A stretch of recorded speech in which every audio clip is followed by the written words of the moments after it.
Hai semuanya, Assalamualaikum warahmatullahi wabarakatuh. Perkenalkan, nama saya Amanda Novita Nara dengan NIM 230507631 dari kelas A PBSI 2023 dengan program studi pendidikan Bahasa dan Sastra Indonesia Universitas Mulawan Man FKIP Unmul. Nah, jadi di sini saya akan mereview kembali materi yang telah dipaparkan atau dipresentasikan oleh kelompok 6 mengenai sumber belajar dan media pembelajaran. Nah, kita masuk ke definisi dari sumber belajar dan media pembelajaran. Nah, definisi sumber belajar sendiri itu merupakan segala sesuatu yang dapat kita manfaatkan oleh peserta didik untuk mempelajari bahan dan pengalaman belajar sesuai dengan tujuan yang hendak dicapainya. Kemudian media pembelajaran merupakan segala sesuatu yang dapat menghantarkan pesan pembelajaran antara pemberi pesan dan penerima pesan. Jadi dapat kita simpulkan bahwa media pembelajaran di sini tuh merupakan sebagian jembatan untuk menyampaikan pesan dari si pemberi pesan dan penerima pesan. Nah, jadi sumber belajar dan media pembelajaran itu berbeda. Sumber belajar itu merupakan sumbernya, sedangkan media pembelajaran itu merupakan jembatannya atau penghubung untuk menghantarkan pesan atau materi yang ingin disampaikan. Nah, jadi kita masuk ke alat peraga. Nah, alat peraga ini biasanya itu yang dapat kita gunakan untuk media pembelajaran.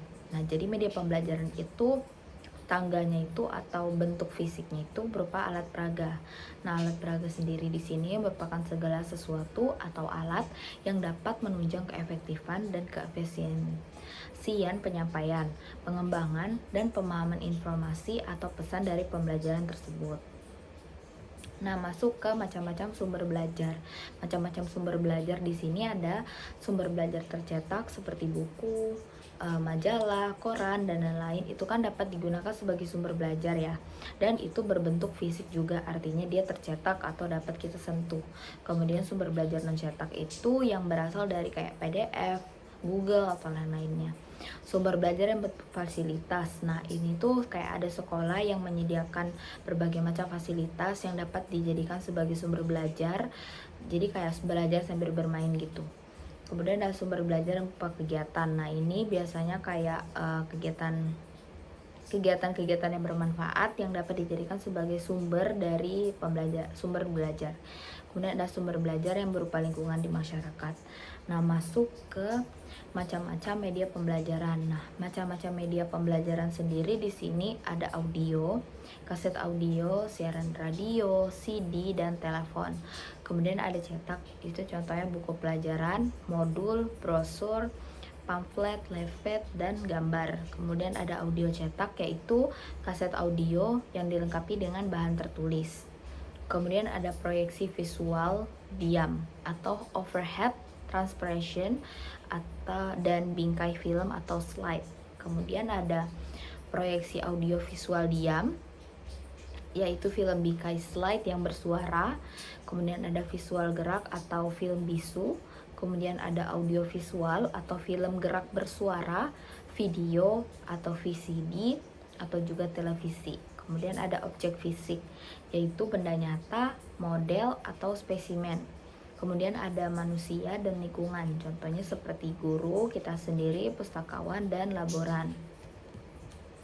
Nah, masuk ke aspek-aspek pendukung pemilihan sumber belajar. Yang pertama adanya motivasi, kemampuan guru dalam penggunaannya tentu saja, dan juga akan ditentukan berdasarkan dari program pembelajaran, lingkungannya, karakteristik siswanya, karakteristik sumber belajar.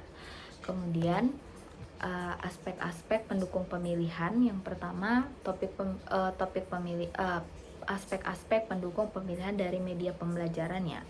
Kalau yang pertama ada topik menarik minat siswa, kemudian materi dalam media penting bagi siswa, relevan dengan kurikulum yang berlaku, materinya autentik dan aktual, fakta atau konsepnya benar, dan format sistematis dan logis. Nah, kemudian ada aspek-aspek pendukung pemilihan media pembelajaran lagi. Pertama ada objektif sesuai dengan kebutuhan siswa, ada narasi, gambar, efek, warna, dan sebagainya itu memenuhi syarat dari kualitas, bahasa, simbol, dan ilustrasi cukup komunikatif dan sudah teruji daya dukungnya.